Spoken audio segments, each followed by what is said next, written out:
அண்மை செய்தியை பார்த்து வருகிறோம். விக்கிரவாண்டியில் வாக்கு எண்ணும் பகுதியில் பாமகவினர் அதிகாரிகளுடன் வாக்குவாதத்தில் ஈடுபட்டு வருகின்றனர். தபால் ஓட்டு ஒன்றே செல்லாதது என அறிவிக்க கோரி அவர்கள் வாக்குவாதத்தில் ஈடுபட்டிருப்பதாக தகவல் கிடைத்திருக்கிறது. இதுகுறித்த அண்மை செய்தியை பார்த்து வருகிறோம். 2 சின்னங்களில் குறியீடு இடப்பட்டுள்ளதால் செல்லாத ஓட்டு என அவர்கள் வாக்குவாதத்தில் ஈடுபட்டு வருகின்றனர். வாக்கு எண்ணிக்கை நடைபெறும் இடத்தில் அதிகாரிகளுடன் பாமகவினர் வாக்குவாதத்தில் ஈடுபட்டு வருகின்றனர். அது குறித்த அண்மை செய்தியை பார்த்து வருகிறோம்.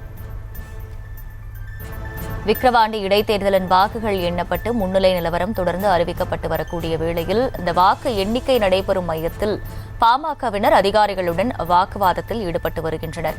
தபால் வாக்கு ஒன்றே செல்லாதது என அறிவிக்க கோரி அவர்கள் வாக்குவாதத்தில் ஈடுபட்டு வருகின்றனர். 2 சின்னங்களில் குறியீடு இடப்பட்டுள்ளதால் செல்லாத ஓட்டு என அவர்கள் அந்த ஒரு கருத்தை முன்வைத்து வாக்குவாதத்தில் ஈடுபட்டு வருகின்றனர். இதுகுறித்த அண்மை செய்தியை பார்த்து வருகிறோம்.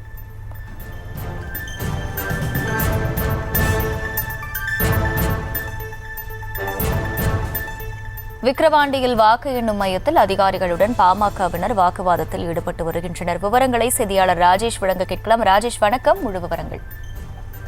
அகிலா, வணக்கம். தற்போது விக்கிரவாண்டி இடைத்தேர்தல் அந்த வாக்கு எண்ணிக்கை தொடங்கி நடைபெற்று வரக்கூடிய சூழ்நிலையில் தபால் வாக்கு எண்ணும் இடத்தில் வாக்குவாதம் ஏற்பட்டிருக்கின்றது. அதாவது இந்த தபால் வாக்கு பொறுத்தவரையில பேனாவில டிக் செய்திருப்பார்கள். அதாவது ஒவ்வொரு வேட்பாளருக்கும் நேராக யாருக்கு வாக்களிக்க விரும்புகிறீர்களோ அந்த கட்டத்திற்குள்ளாக அந்த பாக்ஸுக்குள்ளாக டிக் செய்ய வேண்டும். அப்படி டிக் செய்யப்பட்டது யாருக்கு செய்திருக்கிறார்களோ அவர்களுக்கு பிரித்து ஒவ்வொரு பாக்ஸிலும் போடப்படும். தற்போது ஒரு வாக்கு எண்ணப்படும் போது திமுகவிற்கு அந்த வாக்கு அளிக்கப்பட்டிருக்கிறது. ஆனால் அந்த வாக்கினுடைய அந்த டிக் மார்க் பக்கத்து பாக்ஸுக்கும் சேர்த்து போடப்பட்டிருக்கிறது. அதாவது திமுகவினுடைய பாக்ஸிலே முழுமையாக டிக் செய்யப்பட்டு அதனுடைய நீட்சி, அந்த டிக்கினுடைய நீட்சி அடுத்த பெட்டியிலும் லேசாக சென்றிருக்கின்றது.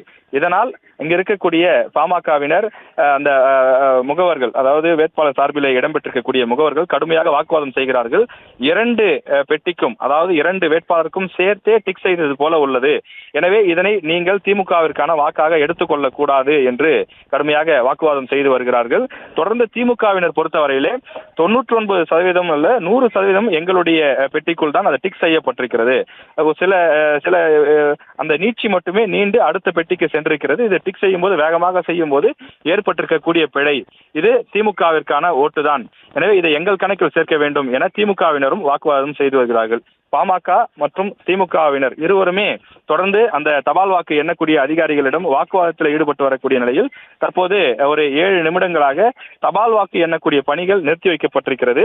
இந்த பிரச்சனைக்கு முற்றுப்புள்ளி கிடைத்தால்தான் அவர்கள் தொடர்ந்து அடுத்ததாக தபால் வாக்கு எண்ணக்கூடிய ஒரு நிலை கிடைக்கும். எனவே கடும் வாக்குவாதம் நடைபெற்று வரக்கூடிய நிலையில், அதாவது ஒரே ஒரு ஓட்டு தான், இந்த ஓட்டு திமுகவுக்கா அல்லது பாமகவிற்கா என்பது ஒரு கேள்விக்குறியாக இருக்கின்றது. தொடர்ந்து அதிகாரிகளிடம் இருவரும் வாக்குவாதத்திலே ஈடுபட்டு வருகிறார்கள். விவரங்களுக்கு நன்றி ராஜேஷ்.